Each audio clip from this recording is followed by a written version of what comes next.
We'll now move on to our last bill presented by our ex officio member Eskamani. It is the PCS for HB 503, Drowning Prevention Education.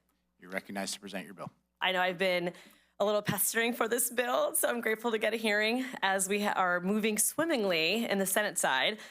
So excited to get some movement here on the House. And with that said, members, you all know that drowning is unfortunately one of the #1 killers of our children here in Florida and of course across the country. In your staff analysis, you'll see that over 4,000 people lose their lives to drowning each year in the United States. But for children ages 1 to 4, drowning is the leading cause of death. And for children ages 5 to 14, drowning is the second leading cause of unintentional injury death. With that said, Florida stats are some of the worst, but I think what's important to make note of is that we have a task force that has been working on this issue, providing us as lawmakers with recommendations.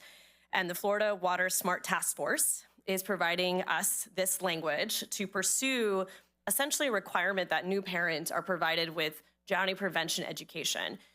This education not only would include the reasons why it's important to be aware of drowning, because in seconds you can lose a child in this way, but it also provides access to free swimming lessons, Florida's voucher program for swimming lessons. So just really making sure that parents have that information so that they can make sure, regardless of income barriers or maybe not having access to a pool, that you can still make sure your child knows how to swim and be aware of the risk of drowning, even in a bathtub environment. I just want to say thank you for you being meticulous on your bills of choices, being tenacious in making sure that this gets heard, because this is important. When we talk about children and parents having the resources, this is what we talk about as legislators in making a difference for not only our communities, but each community in the state of Florida. So thank you so much as we count down the days to the end of the session.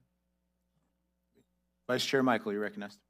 Representative Eskamani, thank you for this great bill. Having been an auntie that had to pull 2 of my nieces and nephews out of a pool that just decided at a birthday party, it looked like fun. Everybody else was swimming. They didn't know how to swim. Fully clothed, shoes on and everything. I am very grateful for this bill. If it saves our children's lives, we're blessed as a state. Thank you. Ranking Member Campbell described it best when he used the word tenacious. I would agree with that statement wholeheartedly and appreciate your advocacy for these families. Did I miss one? Representative Snyder, you're recognized. I don't think any committees this year have had the privilege of sitting with you, Representative Eskamani, and I know while we've had some very sharp disagreements on policy before in the past, just to pick up where Ranking Member left off, I don't think there's a harder working member in the Florida House than you, and so you make us better through that, and certainly in this bill, you're making the state of Florida better.